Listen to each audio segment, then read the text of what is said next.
If any of you are looking for any last-minute gift ideas for me, I'd like Frank Shirley, my boss, right here tonight. Well, I want a broad right here with a big ribbon on his head. Welcome back to the Stockwell Roche Show. I'm Jason Stockwell with RE/MAX Results. And Robin Hartle with RE/MAX Results. Every Sunday, 10 a.m. here on AM 1280 The Patriot. I know what I'm going to be doing this afternoon probably, or tonight, is watching Christmas Vacation with family. That's got me all riled up to. Absolutely. It makes me want to catch up on those Christmas movies. So we're with Carrie Dunkley with Home Care Assistance and Amber Hasselberger. Yes. I'm doing great on pronunciation. So Home Care Very Assistance, good, we're talking about in-home care and how that can benefit or help you. And you can definitely reach out or call Carrie. Okay to give you a call Yes. directly? Yep. Can you just leave your phone number and we'll have that on here? Yep, absolutely. The best number to reach Carrie at is 952 236 236 7527. 7527, or go to tcrealestatehour.com and look for information there. We'll have all that information on there. And also, you can call 651 400 0773 if you have questions directly for us, any of us. Hopefully those are good tips for you too when you're around there paying attention to what's going on with your family and loved ones and what you can do to help. And you can call and get advice, consultation, Absolutely. just a visit. Yes. None of that costs anything. Is that correct? No, absolutely. So that's what we want to talk about now. There's some issues going in as a family to talk to and recommend and kind of share your thoughts with the loved one, mom or dad or grandma or grandpa, or aunt and uncle, whoever it may be.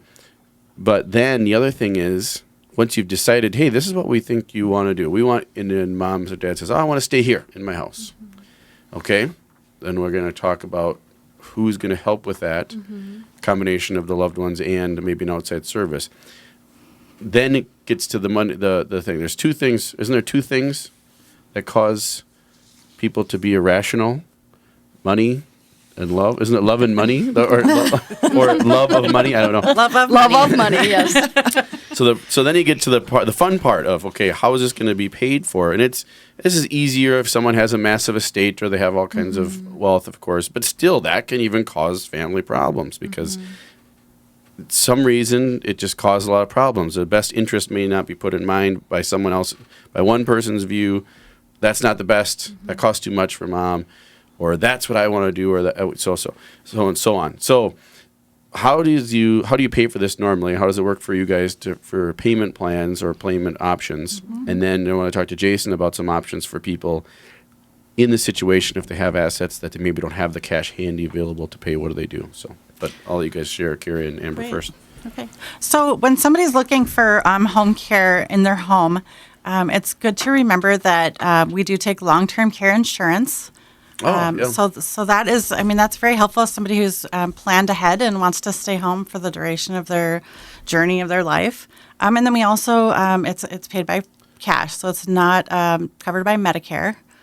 So there would be a cash payment for that. Yep. So that's how we pay for it.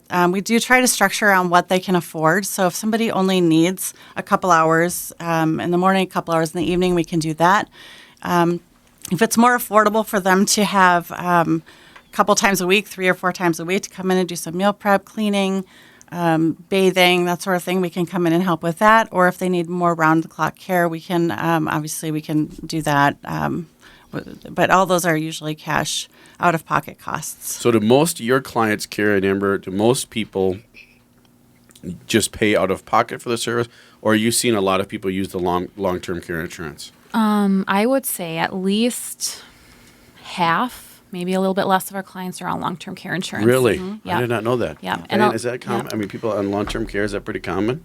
Yeah, actually, I'm surprised with the numbers that you said because I would have guessed less I would have thought, yeah. Yeah. with long term. Yeah, and to be honest, it is difficult. We even come into contact with clients who, maybe their daily benefit would allow for more home care, but sometimes they're reluctant to even use their long-term care insurance. And I think it's having the conversations with families that is there for you. It's insurance that, if you don't use it, you're going to lose it, at some point. So it's really good to have those conversations that that's what that is for. That policy is there to help take care of you. So inquire, as far as long-term care, do you just inquire into insurance? Yep. I mean, that's so, most insurance companies offer that. I guess I'm not as familiar with long-term care as I am with homeowners and stuff like that. But And it's a process. It is a process. okay. It's a process. Yeah. And typically, a lot of families will bring in their policies to us and even just have us look at them. Can you kind of give me an idea if we qualify to even use these benefits? Okay. But we usually instruct them, call your insurance company. They will send a nurse out to their home to do an assessment to determine if they can draw from their benefits. Oh, the company does. Okay. Yep.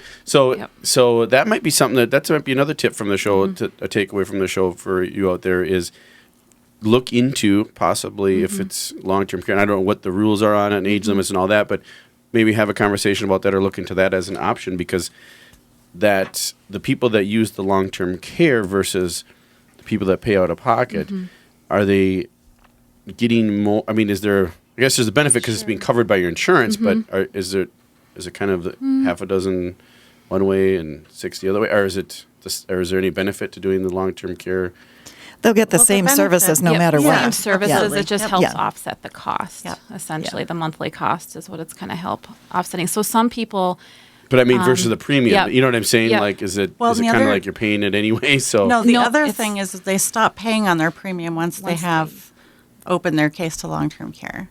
Oh, so they're- really? Yeah. Yes. Once they open claim, they no longer have that payment. I got towards it. their company. Okay. Yeah. And sometimes it's just a benefit in itself because they might add more hours and still pay out of pocket maybe. Maybe their daily benefit amount doesn't cover or covers X amount of dollars per day. So they might add more hours just because they're getting, help. They're getting Yep, a lump that sum makes every sense. day. Yep. So it sounds like real estate, every single situation, every single house is different. Yeah.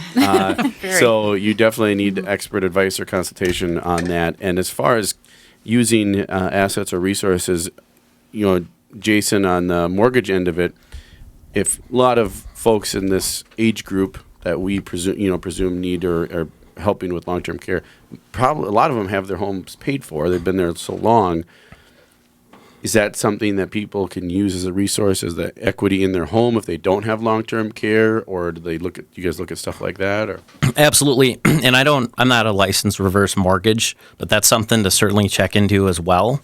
Obviously it works backwards, you get paid, but there's the equity in the home, and there's all sorts of different programs available where you can just take that cash on hand, put it into a line of credit, use a line of credit to pay it off. I mean, and again, what you just said, every situation is different. So it boils down to getting an overall picture of the financial situation, what the need is after you meet with them, and then based on that, maybe it's a situation debt needs to be removed to free up cash flow. So you can all go kinds of different scenarios. A lot of ways to skin the cat. And it also can involve family members in that as well. I've seen people sell or quit claim a house to a family member to have them take over, or the ownership of the house, do the finance. I mean, there's all kinds of different scenarios that might non-occupying co-signers, with new program rolling out right now where even if someone's moving in there, you can use that to qualify too. So because a lot of times they don't have that income qualification part of it too. So there's other opportunities to use members of your family or whatever to help crutch that. Yep, exactly. So that's another thing you could use is look at your assets to pay for it. And then Carrie and Amber, if you guys go in to a situation and someone says, "Hey, I think my loved one wants wants in-home care." Have you ever been in places or gone to a situation where you say, "It's just not.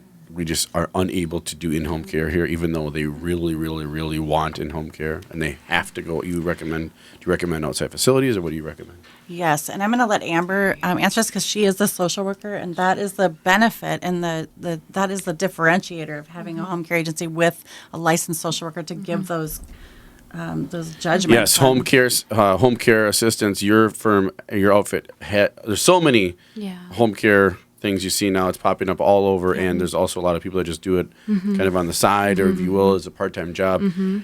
But we'll get into the next segment a little bit about the how critical it is to work with a licensed insured experts Bonded, yeah. in that because you don't. There's a lot of liability. It's someone's life there, that's going on that you could affect. But just real quick, over the next 30 seconds about what people may do if there's options that don't work. Sure.